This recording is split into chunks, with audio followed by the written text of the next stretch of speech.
Welcome to another episode of In the Mouth of the Wolf podcast, a program dedicated to the human-animal interaction, dogs, wolves, canine science, the ecosystem, and environmental awareness.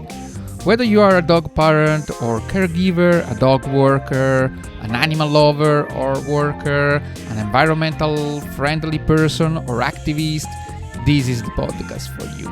The program is brought to you by AEDC, Anthropology Education Dogs Canines, and here is your host, Marco Adda. I am a canine researcher, dog behavior consultant, animals advocate and rescuer, and I've helped thousands of people in setting up a wonderful relationship with their dogs and other animals. Today we discuss dog behavior and we see how it can be framed in many ways, and it should be framed in many ways in order to grasp its complexity.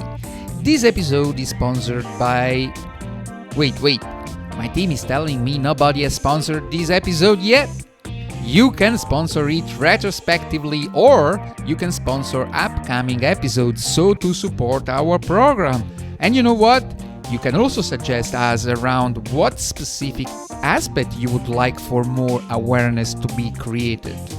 If you are interested in the sponsoring program, just drop us a line to my personal email, marcogerardoadda@gmail.com, and we will figure things out. Now, let's listen our intro and enjoy the episode.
Let's cover here a broad range of behaviors that can relate to dogs, right? And we start from emotional behaviors, and this is not a case that I choose to start from here, because actually we need to remember that dogs are sentient beings that are emotional animals, very emotional in some cases, and so emotional behaviors which relate in general to happiness and or sadness or anxiety and so on may happen to become problematic, right? So, for example, when a dog is happy and is continuously happy, is very good, but if becomes too excited, it may happen to be out of control in certain situations, and that may happen to become a behavioral issue, right? Because it puts the dog, for example, in danger in some cases, and so on. Or on the other spectrum, on the other side of the spectrum, we have emotional behaviors that relate to a low level of arousal. Let's say when the mood is too low, as we can see in the picture here with this puppy dog that is pretty sad. You can see by yourself that this dog is pretty sad in this moment. And so those behavior, of course, they are totally normal if they occur occasionally, but if they become repetitive, if they start to become the core of the typical behavior of a dog, they may be presenting something that is not good in the life of that dog, something that it may turn into an issue, and that may turn in behaviors that we do not really want for the well-being of our dog, right? So this is an important group of behaviors that I wanted to mention as first, together with those behaviors that are cognitive behavior. This is another important point that I want to highlight. Cognitive behavior relates to the cognition in general, relates to the ability of our dogs to reasoning, the ability of dogs of remembering, so memory, the ability of dogs of understanding a few problems and solving a few problems and so on. So the ability of dogs of the cognitive abilities of dogs, right? And I've been often contacted by people because their dogs were not good enough about certain skills, or maybe even just basic skills like throwing a ball and go to pick up the ball and not understanding that's a nice game. So people sometimes is over concerned about the abilities of their dogs, and in many cases it's just a matter of dogs not really understanding what they need to do, or simply because they don't have that type of intelligence, that type of proclivity. Maybe they are good at something else, right? So those two elements, emotional behaviors, and those two groups, emotional behaviors and cognitive behaviors, are very much related not just to the dog personality and behavior, but really and importantly to the type of input that they receive by the humans that live with them.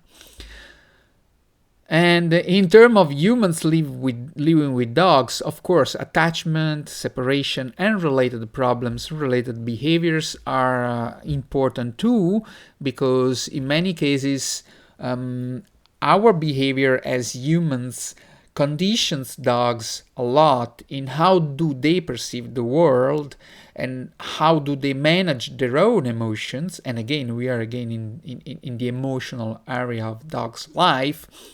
But in this case, we are on a particular aspects of emotion that part of emotions relating to attachment and separation, meaning the need that some dogs may have of our presence to be happy or not feeling happy, right?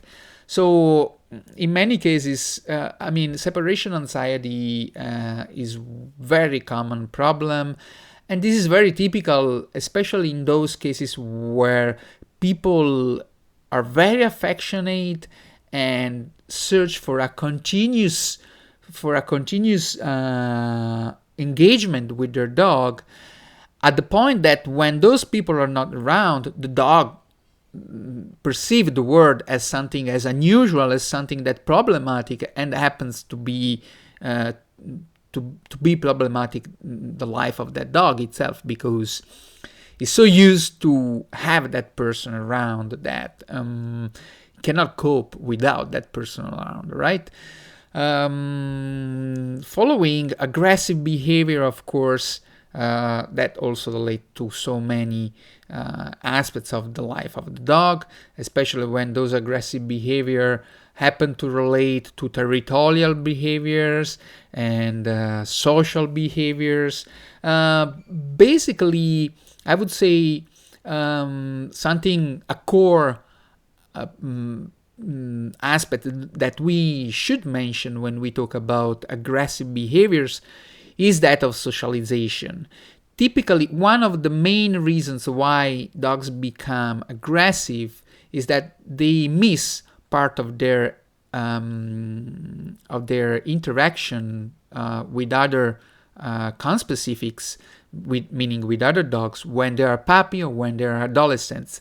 So adolescents. So when they become adults, because they have missed that part of education, meaning spending time with other dogs, they may develop some aggressive behavior. Another reason why dogs may become aggressive is because we are tough with them. And so because somebody may believe that dominance training or dominance attitude toward dogs may be a good tool to control the dog. But ultimately what happened that you may even become able to control the dog, but the dog then is gonna use the same approach to other dogs or to other people or even with kids. So if we have an approach that is dominant, we are actually creating a dog that is going to be dominant and probably aggressive towards others.